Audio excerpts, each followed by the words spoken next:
Olá, alunos, vamos dar continuidade então à nossa revisão, para a nossa última parte dessa revisão, parte 3. E nós temos aí 4 questões que vão nortear essa nossa revisão, ok? Então a primeira delas é: discuta os fatores que influenciam a velocidade de difusão no pulmão. A segunda é: qual o significado funcional da proporção ventilação-perfusão e como uma proporção de ventilação-perfusão, esse Q representa a perfusão, né, alta, afetaria as trocas gasosas no pulmão. 3. Discuta os meios de transportes de O2 e CO2 no sangue. E 4. Cite os 4 complexos, desculpe, ficou errado ali, complexos, mas complexos que compõem o centro respiratório, indique qual deles é responsável pelo controle respiratório em repouso. Então vamos adiantar aí, vamos à frente para responder aí a essa primeira questão. A primeira coisa que nós temos que lembrar em relação a essa velocidade de difusão é a lei de Fick, que trata da velocidade de difusão dos gases. Tá? Ela diz, né, de uma forma simplificada, que a taxa de difusão de qualquer gás isolado é maior quando a área de superfície de difusão é ampla e a pressão direcionadora, ou seja, a diferença da pressão de um lado do tecido para o outro lado do tecido, nesse caso, ela é grande, ela é maior. Tá? Então, por isso que essa ampla e a pressão direcionadora é alta, né? Uma diferença grande nesse gradiente de pressão. Em contraste, quando ocorre um aumento na espessura desse tecido, nós temos aí uma maior dificuldade de difusão. Tá? E a forma de calcular essa difusão, a fórmula de calcular essa velocidade de difusão de determinado gás, ela é a área dividido pela espessura daquele tecido, multiplicado pelo coeficiente de difusão do gás, que nós temos aqui embaixo, e a diferença desse gradiente de pressão, tá? A pressão parcial. Se vocês lembrarem que cada gás tem a sua pressão parcial de acordo com a sua concentração dentro no ar atmosférico, ok? E isso tudo está no material e é importante manter aí o estudo do material todo, como eu falei em aula. Essa revisão trata de pontos importantes, mas o estudo do todo é mais importante ainda porque podem cair coisas que não estão presentes aqui e dependem das anotações que vocês fizeram e da visualização da revisão do material que está disponível no nosso link do Dropbox. Certo? Então a lei de Fick diz basicamente esse aspecto, que a taxa de difusão de qualquer gás isolado é maior quando a área de superfície de difusão é ampla e a pressão direcionadora entre ambos os lados do tecido é alta, ou seja, o gradiente de pressão está bem desequilibrado. Tem muito mais gás de um lado do que no outro, tem muito maior pressão desse gás de um lado do que no outro. Ok? Então vamos aí relembrar, então, vamos rever então como a anatomia do nosso sistema respiratório favorece esse aspecto. Então, se vocês perceberem aí nos locais de maior difusão, que são os alvéolos, né, nesses sacos alveolares, nós temos uma área de 8 vezes 10 elevado a 6. Então isso nós temos aí quase 8 milhões de centímetros cúbicos, não, centímetros quadrados, desculpe, de área nos alvéolos. Então nós temos uma grande área, e essa grande área, segundo a lei de Fick, favorece a difusão, certo? Outro ponto importante é que a espessura da parede dos alvéolos, ela é muito fina. Então isso favorece novamente aí o nosso gradiente, a nossa difusão dos gases, ok? Então vamos avançar nesse ponto e aí nós vamos conversar então das diferenças de pressão. Então a pressão de O2 no nosso alvéolo, dentro do alvéolo, ela é maior do que a dentro do capilar. Então nesse caso ocorre a difusão do O2 para o capilar, né, para o capilar, a corrente sanguínea e consequentemente na hemácia ali. E a pressão de O2, de CO2, é maior no capilar do que no sangue. Desculpe, do que no alvéolo. Tá? Diante disso, o CO2 se difunde em direção ao alvéolo para aí sim ser expelido na expiração. Tá? Então esse é um ponto importante. Então esses são fatores que influenciam a velocidade de difusão no pulmão. A área desses alvéolos, a área alveolar, a espessura da parede, tá? E principalmente aí a diferença desse gradiente de pressão. Se tem maior pressão dentro do alvéolo de O2, esse O2 vai em direção à corrente sanguínea. E o contrário acontece para o CO2 também. Okay? A segunda questão trata do significado funcional da proporção ventilação e perfusão. Então, vocês devem lembrar desse slide. Esse slide apareceu umas 3 vezes em 2 aulas distintas. A segunda aula foi a aula dada pelo Jonathan. E nós vemos ali que existe uma relação da quantidade de ventilação em litros por minuto, tá? Pela quantidade de fluxo sanguíneo, também em litros por minuto.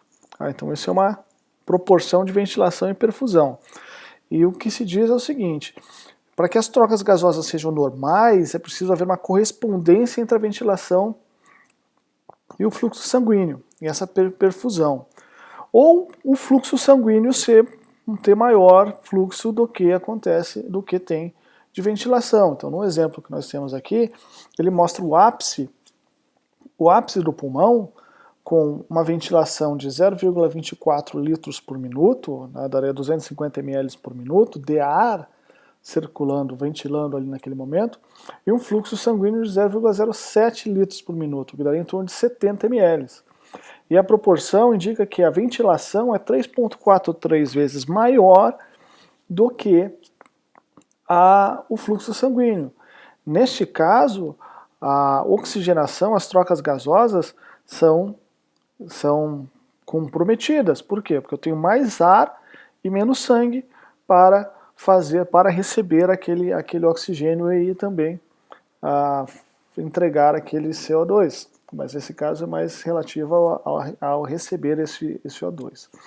Okay. Já na base do pulmão, nós temos a ventilação de 0,82 litros por minuto, 820 ml por minuto.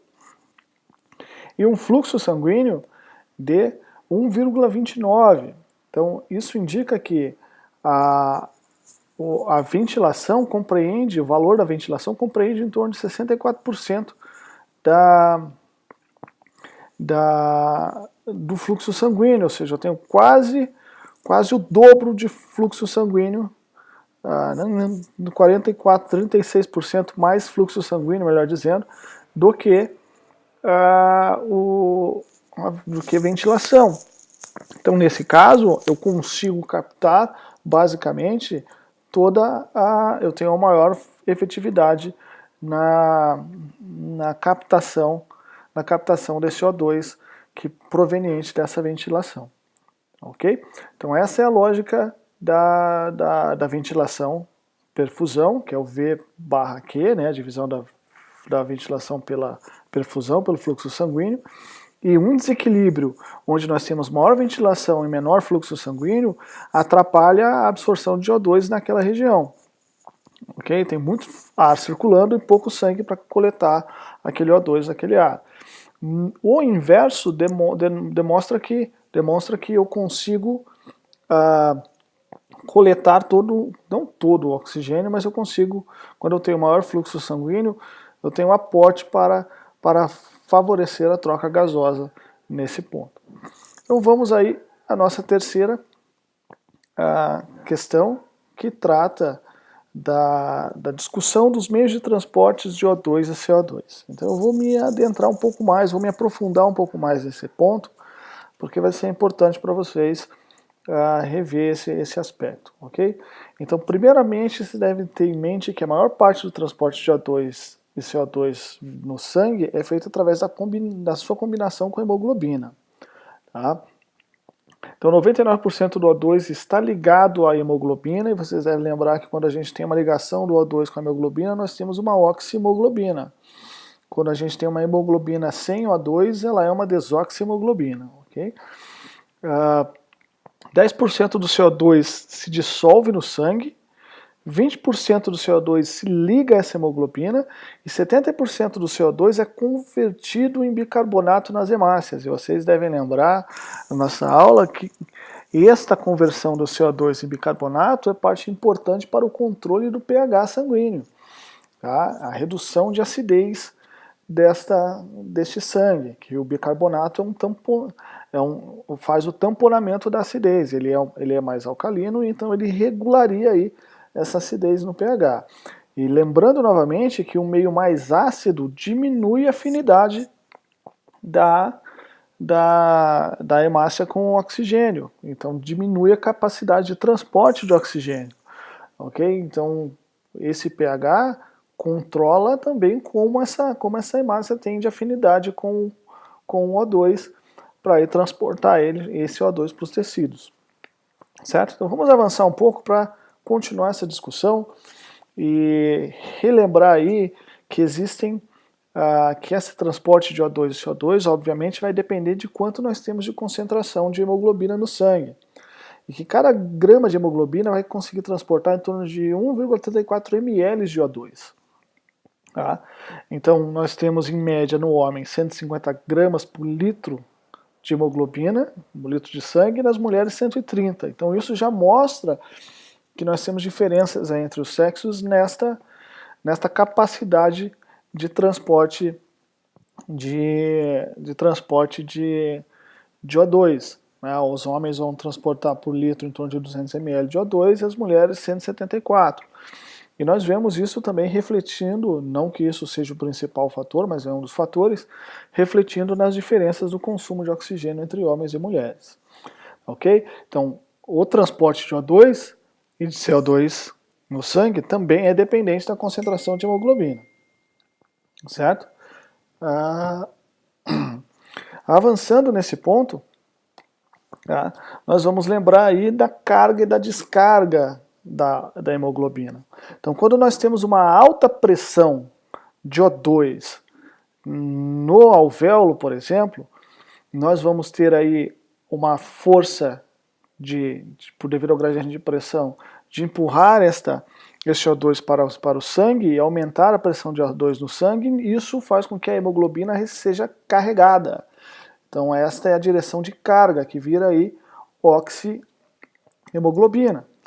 Já quando ocorre uma baixa pressão de O2 em determinado local, e aí nós vamos se referir aí aos tecidos, vamos supor que essa hemoglobina já está lá já foi para a nossa circulação sistêmica, está chegando nos tecidos, e ela nota que num capilar, em determinado tecido, nós temos baixa pressão de O2. Essa baixa pressão de O2 faz com que essa oxihemoglobina descarregue esse O2. Então ela volta a ser aí a desoxihemoglobina. Então, quais são os fatores que determinam essa reação? A pressão de O2 no sangue, se a pressão é alta e é mais alta do que está nos tecidos, quando a gente fala no nível de capilar, essa hemoglobina vai liberar O2. Se a pressão é mais baixa do que a que está fora do sangue, que é o caso no caso aí dos alvéolos, essa hemoglobina vai ser carregada de O2. E outro ponto é a afinidade ou força de ligação entre a hemoglobina e o O2. Então nós vimos ali, como eu comentei anteriormente, que diferenças no pH podem diminuir essa afinidade dessa hemoglobina com esse O2. E isso também faz com que controle aí que determina essa carga ou essa descarga deste oxigênio aí nessa hemoglobina. Então, finalizando o transporte, falamos aí de como acontece no O2, e para finalizar, só reforçando que o transporte do CO2, ele é feito em 3 formas. 10% desse CO2 se dissolve no sangue, 2% dele se liga à hemoglobina, daí nós chamamos a hemoglobina linkada ao CO2 de carbaminohemoglobina, então isso é em torno de 20%, e 70% desse O2 vai virar bicarbonato, ok? Então 70% desse O2 vai virar bicarbonato aí, e auxiliar aí no processo de tamponamento ou de controle do pH, tá, dessa acidez metabólica. E por fim, a nossa última questão, que é citar quais existem os 4 complexos que compõem o centro respiratório. Tá? Indique qual deles é responsável pelo controle respiratório em repouso. Não que ele não atue em exercício, mas ele atua em, basicamente é só esse que atua em repouso.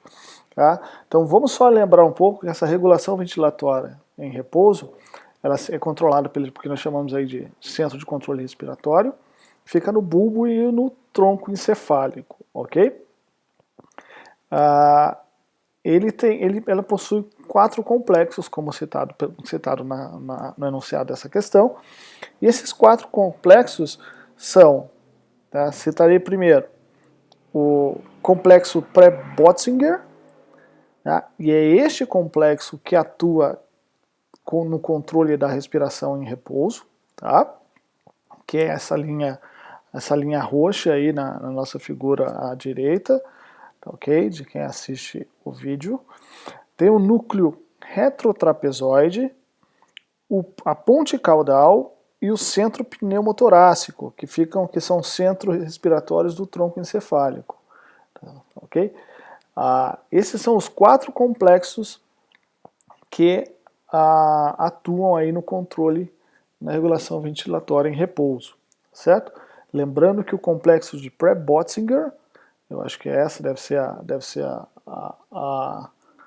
a pronúncia, ok? Pré-Botzinger, esse que atua no controle da respiração aí em repouso. Tá? Então finalizamos aí essa parte dessa revisão. Peço que vocês novamente revejam todo o material, desde o que nós tratamos na nossa aula presencial da fisiologia do sistema cardiovascular, até a fisiologia do sistema respiratório e o início, a parte inicial até o ponto onde nós paramos da fisiologia do sistema nervoso, ok? Leiam também algumas das atividades que nós falamos que foram passadas no Moodle. Essas atividades contêm algumas informações importantes, por exemplo, como a possibilidade do sistema respiratório impedir ou limitar o desempenho em exercício. Tivemos um texto muito importante, se não me falha a memória, do pesquisador Dempsey, se não me engano. Se eu estiver enganado, peço desculpas ao referido pesquisador, ok? Mas que tratou e falou de uma forma bem de fácil entendimento sobre essas questões da respiração respiração e exercício, ok? Os trabalhos que trataram do exercício no controle da pressão arterial, eu não vou me aprofundar nisso na avaliação, já estou deixando claro a vocês aqui, mas possivelmente poderão ser fonte de discussões e outros trabalhos futuramente, quando a gente intercalar outros fatores, ou pelo menos fazer os links, melhor dizendo, com outros fatores durante a nossa disciplina. Então são pontos importantes. E, novamente, esta revisão apenas levanta alguns pontos que podem, ou não, até porque é uma avaliação de todo um semestre, eu não vou conseguir inserir tudo que foi falado nessa avaliação, mas que podem fazer parte aí dessa nossa avaliação, mas nós temos mais conteúdos que também são importantes, ok? Então tenha um bom estudo aí e nos vemos na nossa avaliação na próxima semana.